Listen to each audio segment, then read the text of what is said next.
we were just talking about, we probably have another 5 or so left to go here before we complete this set of introduction to DesignPH. So today's session is going to be structured around adding detail to our model. So we've already done a pretty good set of introductory workshops. Hopefully everybody is feeling at least a bit more confident with DesignPH. And so today we want to start about adding a little bit of refinement and detail. In particular, we'll spend the day talking about the question of how do we add thermal bridge detail to our DesignPH 2 projects, and then how do we manage room by room information, in particular treated floor area inputs, and then we'll look at some different methods of managing things like room volumes and detailed room information. We'll look at a couple different methods for doing that. Obviously, we're going to have a lot of information for these complex buildings, especially as the buildings start getting larger, and we want some method for managing those. So again, thanks to New York Passive House for hosting this. If you guys if I have not met you already, my name is Ed May. I'm going to be the instructor for today's session. I'm a partner in Building Type, which is a small Passive House consulting firm based out of Brooklyn, New York. I'm a certified Passive House designer and consultant, so PHI and PHI US. I also am an instructor with Passive House Canada, North American Passive House Network, New York Passive House, Passive House Academy, Stevens Institute, and Parsons, the New School. So I do a lot of teaching in addition to our professional work as designers and consultants. I like to think they inform one another, hopefully. So as I said, today's session is the 5th in the session. I think, yeah, it looks like we've got another 5 to go before we complete the set here of our introduction to the DesignPH 2 tool. If you're not aware, you can go back and watch any of the previous sessions at any time. Those are on demand, or those are available for on-demand viewing through the New York Passive House website, free for members, nominal fee for non-members. So you can watch those at any point, rewatch them if you want. If you want to go back and take a look at that. The slides and transcripts are also all available through the New York Passive House website, so you can get your hands on any of that stuff at the New York Passive House website. And as I said, we're probably going to take a little break here for some time in August, unless everybody says, no, we really want to do more sessions in August, and we'll pick this up again sort of at the tail end of August, maybe 3-4 weeks from now, and then we'll get back on our every couple week schedule as we finish out the set. That's our plan for now. So keep your eyes peeled, keep your ears open for the date for the next session there, but it'll probably be about 4 weeks from now, towards the tail end of August or early September, before we get back into, we'll finish off Windows and then get into the simulation nitty-gritty. So what are we going to cover today? As I said, we want to talk today about adding detail to our DesignPH 2 projects. So we'll just introduce DesignPH for those of you who are brand new to these sessions. If you have not seen any of the earlier sessions, we'll do a very, very brief 5-minute review of DesignPH just to get everybody on the same page. And then we'll dive into the meat of today's session. We're going to talk about thermal bridges. We'll talk about how we manage those in DesignPH. We'll talk about psi values and where psi values come from, different resources for calculating and getting psi values for your projects. And then we'll finish up with a discussion of interior room by room data management. We'll look at TFA assignment in DesignPH 2, and then we'll look at a couple different tools for room level data management as well.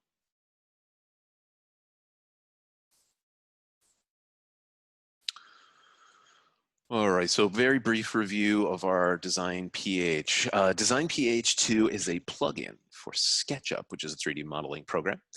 In order to follow along or make what you see on the screen here today work for you, you will need a copy of SketchUp. You'll need a copy of DesignPH 2, which is a plugin to SketchUp, and you'll need the PHPP. It's important to remember that DesignPH 2 is not a replacement for the PHPP, the Passive House Planning Package. It's a graphical front end, allows you to get data into the PHPP in a more efficient, accurate, error-free manner.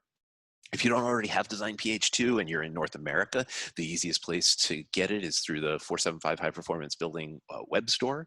That's where we get our copy that we're using. If you're in Canada, there's a Canadian 475 website. If you're in the US, there's a US version.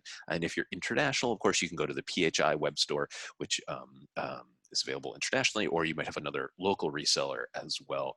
So depending on where you are, different places to get it, but you can usually just download it. And as I said, it is a plug-in for SketchUp. SketchUp, of course, is a 3D modeling program, which is quite popular in the architecture, engineering, furniture design community. It's a simple surface modeler. It's relatively intuitive, relatively straightforward, especially compared to some other 3D modeling application and programs out there. And it's a good use case for SketchUp for sure. So you'll need SketchUp and DesignPH in order to make all this work. And as I noted, DesignPH is an extension or a plugin to SketchUp. SketchUp is an interesting beast. It's got a whole universe of independent or third-party plugins that can be added to it to extend its functionality, and you do that through the extensions manager. So just like any other extension in SketchUp, you're going to install your DesignPH 2 using the extensions manager and click that install extension button once you've downloaded and purchased the DesignPH 2. Last couple notes here. Just remember, when you start up a new SketchUp program, you have to start DesignPH each time. So every time that you start SketchUp, you come in the morning, you turn on SketchUp, you start working on your project, you have to click that big red P button in order to start up the DesignPH plugin. So it's sort of loaded and it's ready to go, but it's not started by default. And so you do have to turn it on each time that you start up SketchUp and start working in your project. That'll get you access to a whole bunch of extra tools and the DesignPH window. And just to review, remember the main workflow for our DesignPH is that we're going to model the geometry. We're going to tag or associate data with that geometry. We're going to analyze all of that geometry and data. Then we're going to export all of that information out of SketchUp, out of the 3D model. We're going to import it into our PHPP. And then we're going to finish off the PHPP once we're done with that geometry entry portion there. The DesignPH does not, as I said, replace PHPP. It is a front end, a graphical front end to allow you to get geometric information into the PHPP in an easier and more error-free manner.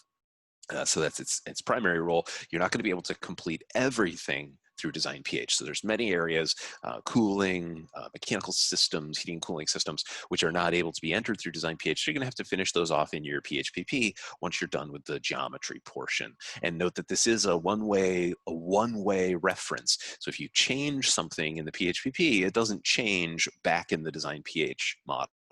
Right? So it's a one-way push of data from DesignPH to the PHPP.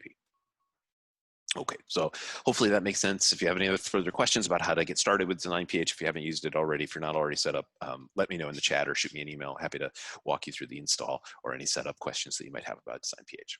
So let's talk about thermal bridges. Let's talk about adding some detail to our DesignPH models. We have talked quite a bit over the last few sessions about this calculation. We've talked about how we use DesignPH to input all the various bits and pieces of information that your energy model, your PHPP, might need in order to execute a calculation like this. So for instance, if the PHPP wants to know what the total surface heat loss is for a surface, what does it need to know? Well, it needs to know the area of the surface. It needs to know the U value of the surface. It needs to know the delta T, which is the climate data, for lack of a better term. And we talked at length about how we input all of these various bits of information.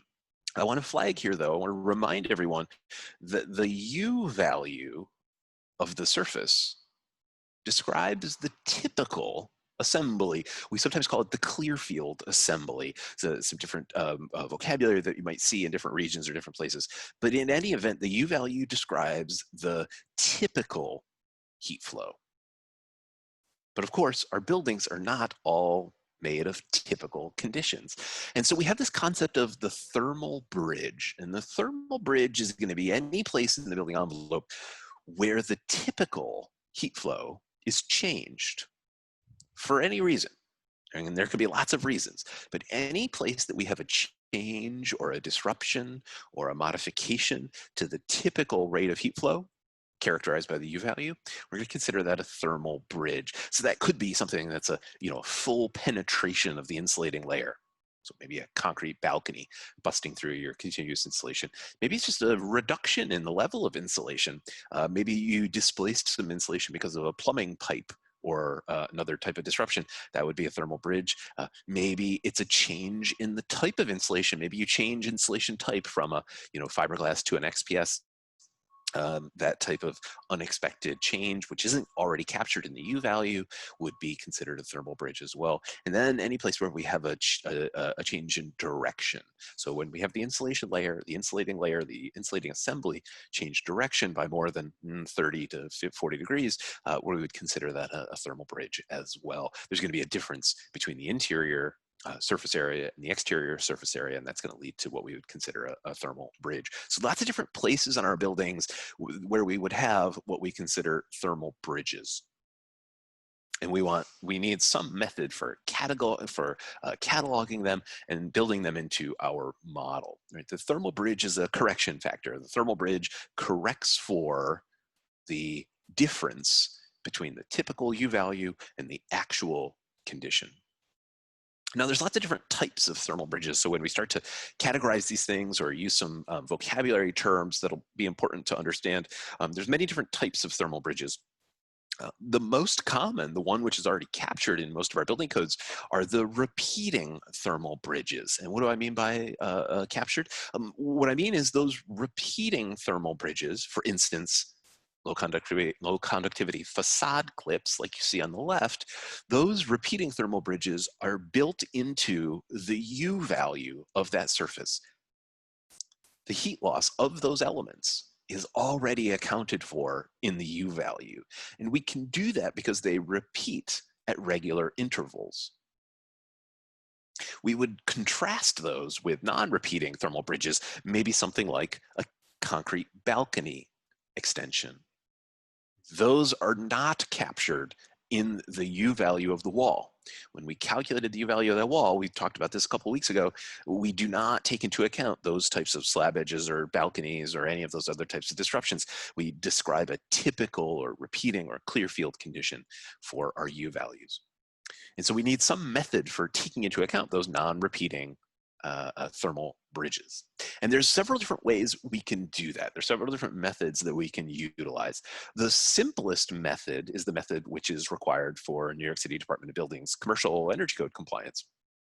So for instance, if you go to the New York City Department of Buildings, how-to guide, supporting documentation for energy code compliance, they'll show a simple area-weighted U-value methodology. So in this method, you calculate the wall. So here we have a wall and floor slab intersection. You calculate the U value of the wall.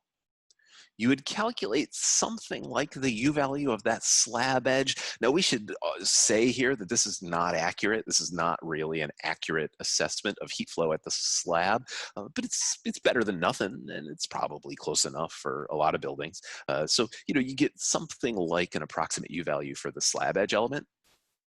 And then you put them together and create what's called an area weighted U value for the entire assembly, depending on how high what the floor to floor dimension is for your building. So how often do those floor slab edges recur across the face of the building? So this is one method, and this is the method which is required in a place like New York City for commercial energy code compliance. But there are several other methods that you might utilize as well. But this would be one way to take account of the disruption, the difference, the change in heat flow rate caused by the thermal bridge of the slab edge. So this is one simple methodology and not terribly accurate, but better than nothing. The better method by far is the PHPP method, where we use psi values to take account of thermal bridging. Of course, even on passive house buildings, we're going to have lots and lots of places where the thermal conductivity changes for one reason or another relative to the clear field U values. Thermal bridges are not restricted to just normal buildings. We have lots and lots of thermal bridges, even on high performance or passive house buildings, because all buildings touch the ground and all building envelopes change direction. All buildings have plumbing, all buildings have electric, etc. So there's all sorts of reasons why we might have thermal bridges. And instead of, as the Department of Buildings method that we just looked at indicates, instead of trying to integrate those disruptions into our U value, instead of building an area weighted U value and trying to take account of it that way, Instead, what we recommend is to build a simplified planar energy model with clear field U values, and then use psi values in order to account for all of the extra heat loss at all of those disruptions. Now, mathematically, whether you do an area weighted U value or a psi value method, it's going to get you to pretty much the same place. As I said, the area weighted U value method is not as accurate as the psi value method, but it's close-ish. And mathematically, they're both accounting for that extra heat flow. But from a practical implementation standpoint, using the psi value method is, in our experience, going to be much, much more straightforward, much simpler, much easier to accurately manage all of the various information and data in your projects in an accurate and error-free way. And so for PHPP, for passive house projects, we strongly recommend using the psi value method, and DesignPH 2 is built to accommodate the psi value method to allow us to input those psi values. Now that's very unique. Most other contemporary energy modeling programs, whether we're talking about ComCheck or ResCheck or Energy Plus, are not built to take into account psi values. So this is one of the great frustrations when trying to apply these types of techniques to code construction in many jurisdictions, is the code required energy modeling programs, whether you're in New York or you're in Ontario or you're in California, are going to be more primitive. They're going to require us to use the area weighted U value methodology, which is complicated and becomes unwieldy very quickly in terms of data and information management. In any event, DesignPH 2 is excellent and works really well in this respect, allows us to manage all this data explicitly and much more easily. And my recommendation, there's a couple different ways you can do this, but my recommendation to you is to draw all of your thermal bridge edges explicitly on their own layer. So draw just a bunch of raw edges and put them on their own layer, put them inside of a group so that you can manage all of that information explicitly. Now you can, in DesignPH, go in and tag the edge of one of your heat loss surfaces, one of your envelope surfaces. I don't recommend that technique. It's often the case in most of our projects that the thermal bridges don't perfectly align with the edges of the heat loss surfaces. As you can see here, we might have some slab edge thermal bridges, maybe on the facade of the building, which do not align to the edges of the heat loss surfaces. And in most of our projects, it's easier if we just manage this data in independent geometry. So we sort of make duplicate wireframe geometry of the building, and then we're going to tag each of those edges with some data. How are we going to do that? Well, we're going to do it the same way we do everything in DesignPH 2, is we just select the geometry. So in SketchUp, we select the edge, and then we right click. So we use a right click on our mouse button. And so long as DesignPH is running, remember you have to turn DesignPH on every time that you boot up SketchUp. So if DesignPH is running, down at the bottom of the right click context menu, you'll have an option for assign thermal bridge edge. And here you can assign a thermal bridge type to that edge. So the same way that we assign a U value or an exposure to our surfaces, the same way that we'll see in a little bit, we assign TFA to interior surfaces, we right click and we assign some data through that context menu. Now, where do those thermal bridges come from? What is eaves junction and mid-floor junction and balcony junction? Where do those get logged? Where do those come from? Well, those are going to be built in a catalog, just like we have built out a catalog of U-value types in previous lectures. Here, we're going to build out a catalog of psi value types, of thermal bridge types in our DesignPH 2 main window. So if you go to the Assemblies tab, you scroll down to Connections, User Defined, you'll have the ability to input thermal bridges into the DesignPH 2 catalog here. Those thermal bridges that are entered in this area become available to you when you do the right-click assignment operation back in the SketchUp window. So we build out our catalog. Then we go to our SketchUp window, we right click and select an edge, and we assign a thermal bridge to that edge. And as I said, my recommendation is to draw those edges in their own group on their own layer, so you turn them on and off. They often, in most of our projects, don't align perfectly to the edge of the heat loss surfaces. So I would recommend doing this in a sort of separate set of geometry, a duplicate set of geometry. Now that's ugly because you have duplicate geometry, yeah. But I think it's an easier way to manage this. So Tom asked a question, can the psi value method be converted to weighted U values when you apply to DOB? Yes, it can. There's not, it's a great question. So yes, it absolutely can. So mathematically, we absolutely can do that. We don't have the guidance from DOB yet on exactly how to do that, as I'm sure you guys have, or maybe you haven't seen, but if you haven't, in the new 2020 Energy Code for New York City, we are now required to identify and catalog thermal bridges for commercial energy code compliance. So we have to do a thermal continuity detail set, and then we have to flag those and then assign a psi value to them. The psi values come from a table which is built into the new energy code. So this is all in the 2020 energy code. What we don't have yet is any requirements or any guidance about how to take those psi values and actually turn them into area weighted U values. So the DLB in New York City is requiring that we catalog and identify our thermal bridges. They are, this is on purpose. They are not yet requiring that we take all of those into account for purposes of calculating area weighted U values. Now, we probably will have to do that in the next code cycle, but in this code cycle, they made a conscious decision not to require us to do that. So right now, they're just trying to get us familiar with the vocabulary, with identifying thermal bridges, with keeping track of them, and then probably in the next code cycle, we'll start to have to use them to calculate area weighted U values for our projects. In particular, if you want to use the performance method or the trade-off method, you're probably going to have to go down that route. So yes, you definitely can use them to calculate area weighted U values. You do not have to yet for code compliance, but you're probably going to have to in the future. Or, this is a little off topic, or the other thing that might happen is that the people who make ComCheck might actually get their act together and allow us to enter psi values directly. Now, I'm not holding my breath for that, although there are a lot of changes. There, as I understand it, there's some new personnel who are on the team who build ComCheck, the software that we use for code compliance in New York City. And so maybe in some of the future versions, they'll allow us to do it that way. But right now, there's just no way to enter psi values. So we would have to enter them as area weighted U values, which is, yeah, Caleb says wishful thinking. Yeah, well, new, people retire, new blood comes in, things change. You never know. In any event, the whole point here, the whole purpose is to get, Tom says we're working on pressuring them. Good. If you need some backup, let me know. I'd be happy to have those conversations. I have a lot of strong opinions on how it should be set up. So yeah, no, it's a really interesting technical problem, sort of how we work with this stuff.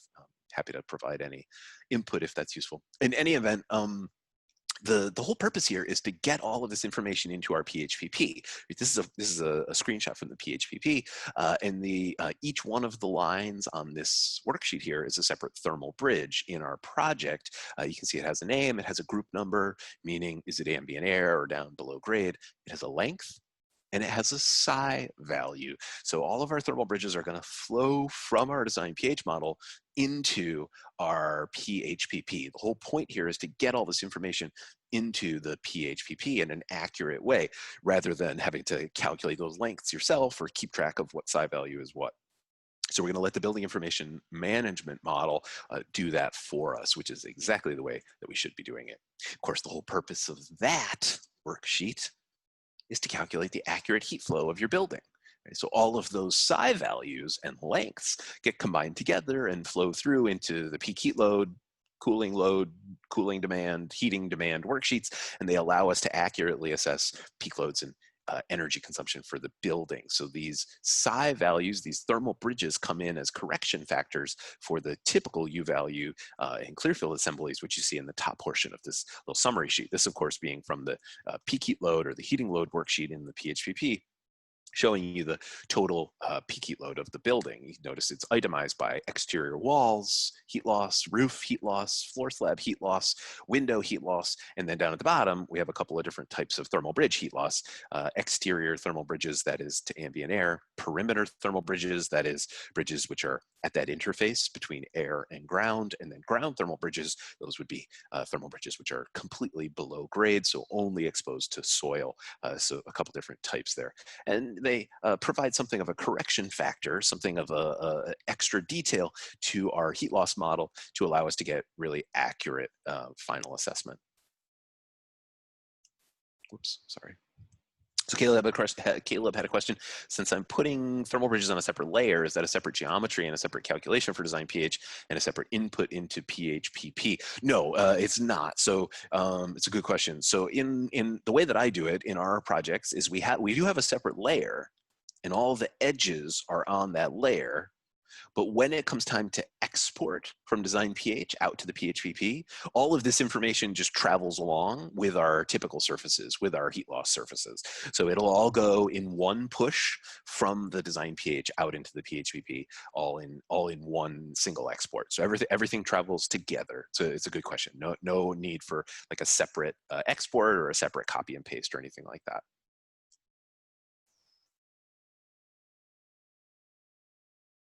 So let's talk about these psi values for a second. Where the heck do these psi values come from? So we're expected to enter a bunch of information around the psi values for our project details. Well, where do those psi values come from? Well, they come from one of 4 different places. They're either going to come from your building codes, so local requirements or building codes, some sort of engineering reference document, a pre-certified construction system, or you're going to calculate them yourself. So they're going to come from one of those 4 different places. So let's take the first one, building code. As I was just talking about, if you're not familiar, this is a new addition to the New York City Energy Conservation Code 2020. So it went into effect in March. I think it was March. This now requires, as you see here in the text, that we identify and label all of the thermal bridges, or the key, let's not say all, the key thermal bridges in commercial buildings. So this is now required as part of your commercial energy code compliance. For the time being, you have to label your details with a psi value taken from that simple table in table C 402.6. So you're just going to label it with one of those psi values.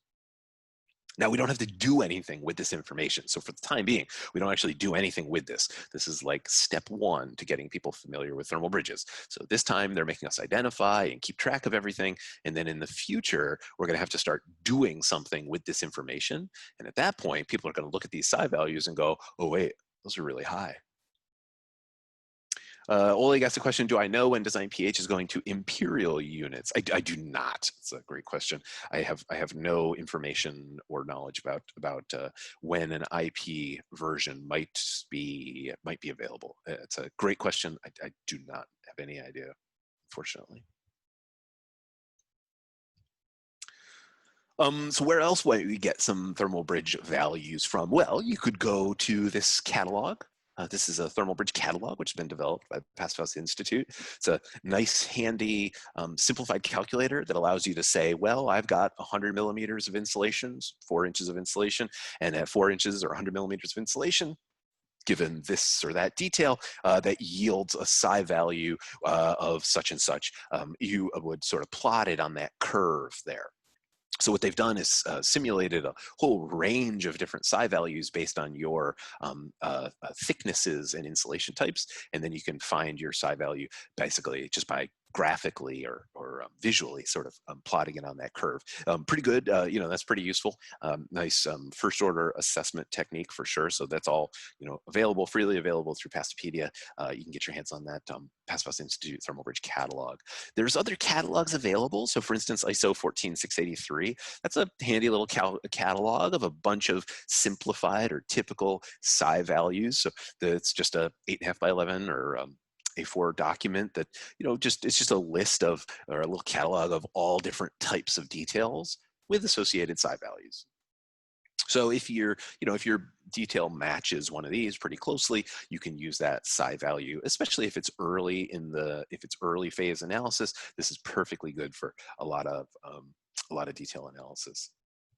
Sort of moving to a higher level of detail, there's things like the BC Hydro online guide, and you can get to it through that website there. It's a sort of web interface now, and that allows you to find all sorts of typical commercial construction details for North America. So these are in particular North American details for the types of things you might find for like timber frame or light gauge steel stud construction in the US. And those details are all cataloged, and you can find them through all sorts of different filtering and sorting mechanisms. But it's basically just a big old catalog of lots and lots of details. You can also get this as a gigantic PDF, which is cool. It's nice to have. But the web interface makes it a little easier to interact with. So awesome resource made available through BC Hydro, British Columbia Hydro. And Morrison Hirschfeld, which is awesome, a great resource. Then, of course, if you're using a PHI pre-certified construction systems, let's say you're using EcoCore or BuildSmart or any number of different pre-certified construction systems, one of the things you have to do to create a pre-certified construction system is establish or calculate psi values for typical junction details, and those are all listed in the certification compliance or in the certification documentation. So you just go to the documentation, go to your supplier's details, and find all the calculated psi values. So that's really useful if you're going to be working with a pre-certified system. It's one of the most useful parts of those pre-certified systems is they have all the documentation and the engineering completed, which is awesome. But if you're anything like us and you work on, let's say, lots and lots of renovation projects, well, there's nothing further away from a pre-certified construction system than a renovation project where everything is bespoke and everything is a surprise and everything is a little bit different than you thought it was going to be, and each detail is a little bit different than the last detail.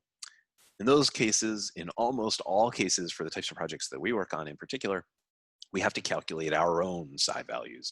So we are going to use some sort of 2 or 3-dimensional heat flow simulation program, Therm, Flixo, Sci-Therm, PassiTherm, Heat 2, Heat 3, SolidWorks, whatever your program of choice, and there are lots of them, whatever your program of choice is, you're going to use that to calculate a psi value. So you have to calculate those psi values, and you're going to have to build something of your own catalog. So when we do projects, we build our own little detail catalogs that allow us to keep track of all of this information. It's a lot of data, a lot of information to keep track of, and somehow you got to manage all this information. So I like the graphical method where we build these little catalogs. You might do it differently. That's totally fine. Somehow you just want to keep track of all of this stuff so that it flows nicely into your DesignPH model. No matter where these psi values come from, however you're getting them, whether from a reference document or a code compliance, or you're calculating your own, they're going to flow into the DesignPH catalog. That is, you're going to enter them one at a time in the psi value column here in our little connections catalog in DesignPH. So the DesignPH is going to become the repository, the data management device for all of this data. Unfortunately, there's no automated importing technique, so you're just going to have to type them in one at a time. So if there's any warning that I can give you is be careful of that. Anytime a human being has to type in a big list of very weird small numbers, you're gonna make a mistake. So you have to put some sort of quality assurance procedure in place to make sure that you didn't put the decimal in the wrong place. It's very easy to make a mistake entering this type of information. You know, you're transcribing it from one place to another, and so there's all sorts of room for human error or user error at that point. So you try and be cautious, be careful, put some quality assurance procedure in place to try and catch yourself when you do make those mistakes, because it's very common, you know, whenever you're copying weird small numbers from one document to another. In any event, somehow they have to get into DesignPH, and then once they're in DesignPH, you're going to tag your edges with them, and then they'll flow into the PHPP as a result. Steve had a question. Am I going to mention FRSI? Oh, well, I can certainly talk about it. I was not going to in this case, but I'd be happy to. If you notice to the right of psi value, there's an FRSI category, which allows you to input an FRSI value for your details as well. If we go back a slide, an FRSI value is a condensation resistance value. It's known as the temperature factor, an interior temperature factor. And we calculate an FRSI. So every time that we do a detail, we calculate both the thermal bridge of the detail and the FRSI of the detail. They're calculated separately under slightly different conditions, but the psi value characterizes the overall heat loss of the detail. The FRSI characterizes the condensation resistance, mold resistance of the detail. And so when we calculate these, we are both looking at the heat loss and we're looking at our moisture resilience. And the FRSI for every junction in your passive house project has to be above some climate specific limit. So depending on your climate, you'll have a different target FRSI. So for New York City, the target FRSI is 0.65 or above. If you're in a warmer climate, your FRSI could be 0.5 or above. If you're in a cold climate, your FRSI could be 0.8 or above. The FRSI is some number between 0 and 1. It's a factor, right? So some number between 0 and 1, and it has to be above that threshold limit for your climate. Where do you go to find the FRSI limit? You're going to go to the certification rules document. So PHI, as part of the certification rules document, there's a little table. It says if you're in climate zone 5, you have to meet this value. If you're in climate zone 6, you have to meet this other value, etc. And so you're going to calculate that FRSI for each detail, for each junction, alongside the psi value. And you have the opportunity to input it here into your PHPP to keep track of those things. So that can be useful as well. So that could be another useful bit of information. It is not used to calculate anything. It is nowhere in the PHPP calculation. It's not part of your heat loss calculation. It isn't actually used to calculate anything. It's just used to evaluate. So your reviewers would look at it and say, oh, is the FRSI above your critical limit for your climate or below? If it's below, then they make you go back and fix something. Hopefully everybody on this call is familiar, but if you're not, TFA stands for treated floor area. It's essentially net interior floor area, and it's how we characterize the floor area for passive house certified buildings. So PHI certified buildings use a net interior floor area for purposes of all reference calculations and certification evaluation. Oh, Caleb had one last question before we go in. Windows SI install. We will come back to Windows SI install. Windows SI install is managed in a separate place in the window components. Great question. We'll take it that we'll deal with all of that when we talk Windows when we come back in a few weeks as we launch into Windows. So we'll enter that in a whole separate place, not in these construction thermal bridges. Good question though. Right, I'm not going to go through this whole slide. This is all from the NAPHN or your PHI training documentation. It's all straightforward. Basically, you're going to apply weighting factors to different TFA areas, depending on the height of the ceiling, depending on how useful the space is. You're not going to take into account stairs or voids. It's basically net interior floor area, carpeted area, or usable floor area. There's a bunch of nuance and some weirdness, though. For instance, when it comes to secondary or storage spaces, if the storage spaces are less than 50% of the total floor area, in that case, you take them into account at 100% of their area. But if the storage areas are more than 50% of the total floor area, well, in that case, you have to apply a 60% derating factor to them, et cetera, et cetera, et cetera, et cetera. And then it gets even more complicated when you get to multifamily and commercial. We don't need to go through all the rules right now. Check your PHP manual if you have questions about any of that. I always have to go back and check the PHP manual every time we do a project because it's always a little bit confusing. That's all spelled out there in all sorts of detail. The long and short of it for our purposes is when it comes to DesignPH, we're going to draw the interior floor surfaces. We're going to tag them with the correct TFA assignment. So we're going to make a whole new layer and probably in a whole new group. We're going to draw the surface of the floor. And notice here, we're drawing just the net floor. We're going to leave out the thickness of the walls. We're going to leave out voids like stairs and double height areas, doors, window pockets. We're going to leave out chases. We're going to leave out all sorts of stuff. We're drawing the net interior floor area for these purposes. And we're going to do that for each floor in our building. So we're going to actually draw it as a surface in SketchUp. We're going to right click the surface.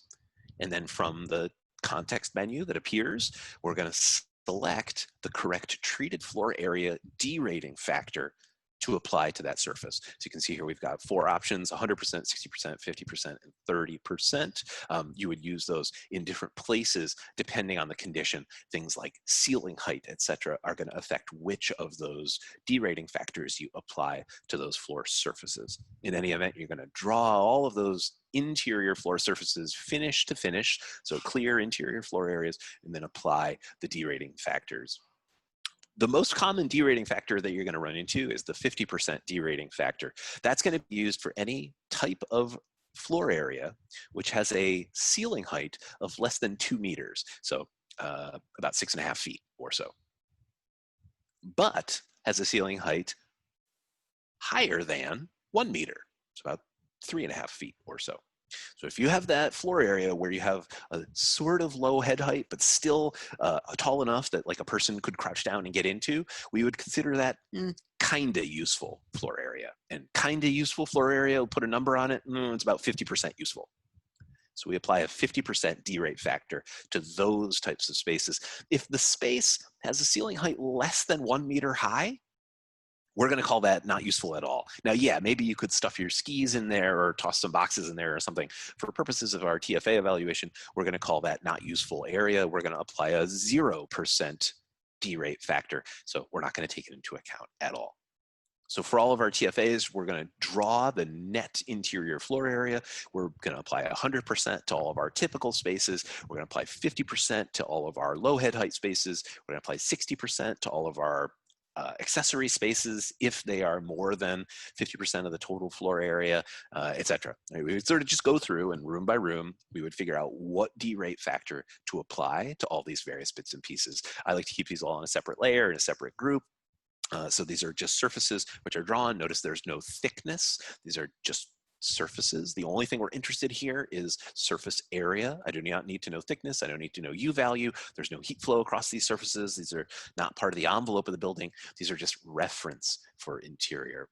So in this little diagram here, you may wonder, why is that a 50% area down there? Well, it's because it's kind of below the stair. So if you have an open stair, as we showed in that diagram, part of it'll be useful, but then a big chunk of it, as you notice, as you get towards where the stair actually lands, the ceiling height becomes too low. And so you would leave that out entirely or apply a 0 derate factor to that type of floor area. So you can notice here, we just go through, there's no magic here. We just go through and draw all of the interior surfaces. Now, when it comes time to do your DesignPH export, at that point, all of this is going to be analyzed, and you'll get a final total TFA as an output there. So Steve says, do I have any interesting techniques for incorporating exterior assembly thickness into the TFA layout, or do I just brute force it? I just brute force it. Yeah, there's no magic. I'll go back a couple slides. This is literally how we do it. But this is also partly because we're consultants. We are not the designers on buildings. So I'm getting CAD drawings. Yeah, sorry. So I'm getting CAD drawings from clients. So I literally just take their drawings and I just trace the interior floor area. There is no magic to that.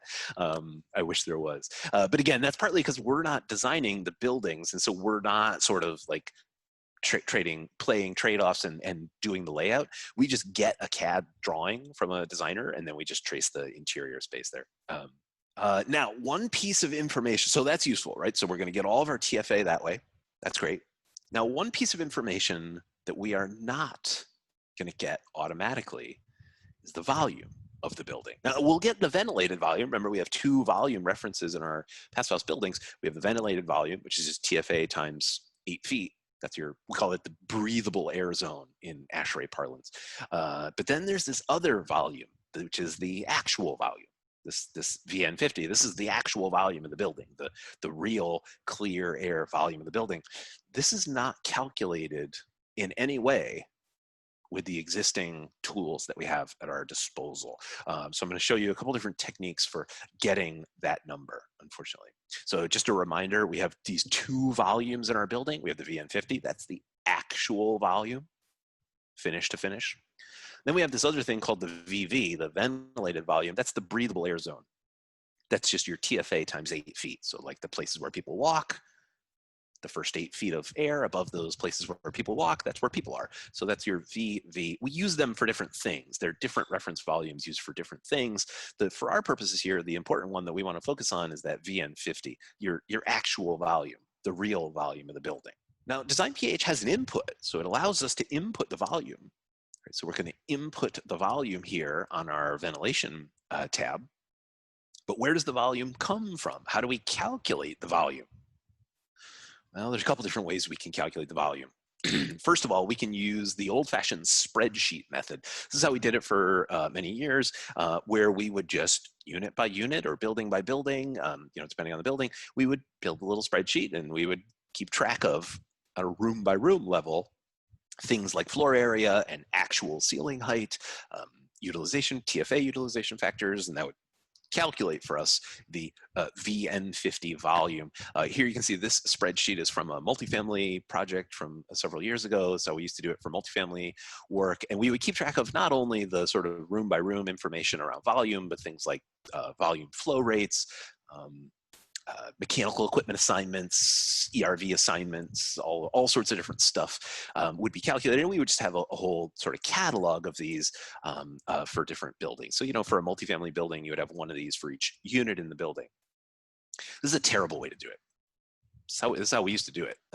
And I should say, this was, nobody else came up with this. This was our idea. And it was terrible. This was a terrible, terrible way to do it. Why is it terrible? Well, the problem when you start doing this is now I have 2 sources of information about my building. I have a DesignPH graphical building information model, and I've got a bunch of spreadsheets, and they don't really talk to each other. They're not really connected to one another. And the reason that's a problem is because when you close the project and then come back to the project 6 months later, you will forget. I promise you will forget what information has to be entered where. When you have more than one source of information about your project, that's a recipe for errors. And I can say that from experience. I have screwed up a lot of things because we had multiple sources of information. So we're trying hard nowadays to move towards a single information source and have that single information source be the building information model, not a whole bunch of secondary spreadsheets floating around on our computer that are disconnected and that we forget about. So how are we doing that? Well, I'm going to show you a tool here, which is not part of DesignPH, but is a free plugin for SketchUp that you can use alongside of SketchUp or alongside of DesignPH to manage that room by room level information. This is a little room data management tool that you can download and use alongside of your DesignPH. And the process is relatively straightforward. You're gonna build your rooms. So just like we were talking about, you're gonna draw the floor area. You're gonna build the room. You're gonna set the surface with the right TFA, 100%, 60%, 50%, 30%, 0%. And then you're gonna use a new tool, new functionality to create a DesignPH Plus room. So internally, we've been calling it DesignPH Plus. And this is kind of like just a little expansion to the DesignPH workflow. Allows you to calculate a bunch of room by room information. So room by room data. Things like the name of the room, the floor level, the room numbers, supply air, extract air, heat pump assignments, outdoor air and air handling unit assignments, ERV assignments, basically a bunch of room data. Bunch of stuff at the room level that you would want to keep track of that's going to flow into your DesignPH. Right? So this is all useful information, important information to keep track of. You do not want to keep track of this in some spreadsheet off to the side. You want to keep track of it in your building information model. You want to keep track of it in the SketchUp model right alongside or as part of your DesignPH 2 workflow. The workflow is relatively straightforward. You just build the rooms, extrude the rooms, regular surface modeling, regular SketchUp surface modeling, assign a bunch of data. At any point, you can come back and change the data. You're going to assign the data through the component options interface. And then when you feel like it, whenever you're ready, you're going to use the calculate DesignPH room data. That's going to calculate a bunch of volume information, take into account the TFA, et cetera, et cetera. And it's going to calculate all that information for you. And yes, Tom, this is a plugin. It's a plugin for the plugin. This is a plugin, an additional expansion pack for DesignPH. That's correct. So it's room data. So you can then do, there's a visualizer. So you can, let's say you want to see which rooms have supply air assigned and which rooms have extract air assigned. You have a complicated building with lots of rooms. You want to be able to sort of visualize. Maybe you want to see visualized by HRV. What HRV unit is serving which rooms? You have a multifamily or large complex building. You might be able to get all this stuff.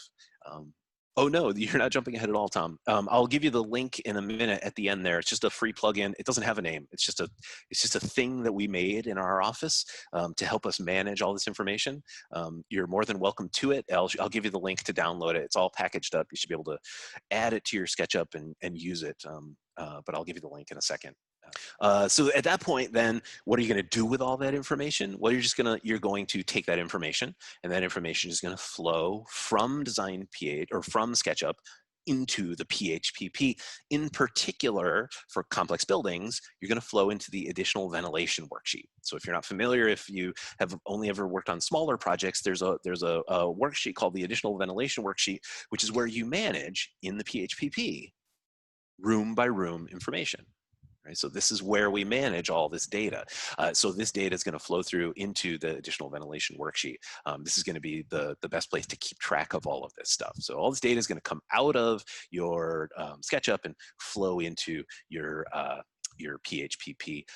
One important piece about this, the way that you want to work with all of this is so that the data flows into the PHPP, but also allows you to make your documentation very easily. So one of the reasons that we built the tool the way we built the tool is so that you can use a layout, which is SketchUp's sort of sister tool, to make dynamic tags for all those rooms. So, you would never ever want to type out all of that information into a tag on a drawing.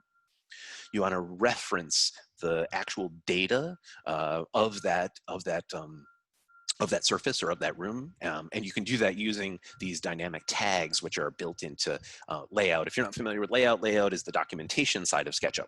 So SketchUp is a modeler, and then Layout is the sister application that comes along with it that allows you to make plans and elevations and sections and whatever else from your 3D model. Documentation, right? For certification in particular, we have to make the PHPP, then we have to justify the PHPP by showing how we got all the information which is in the PHPP. And so one of the things we have to do is make a series of drawings that show, well, this is this room, it has this size, it has this TFA factor, it has this ventilation flow, it has this volume.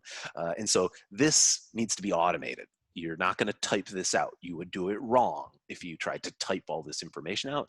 You want to just throw a tag in there and have the tag read the relevant information from the 3D geometry so that it flows through nicely. If you want to give that a try, as I said, different methods. You could use the spreadsheet method. We did that for years. You could make up your own method for sure. But if you want to give that tool a try, you can just go to our website, resources.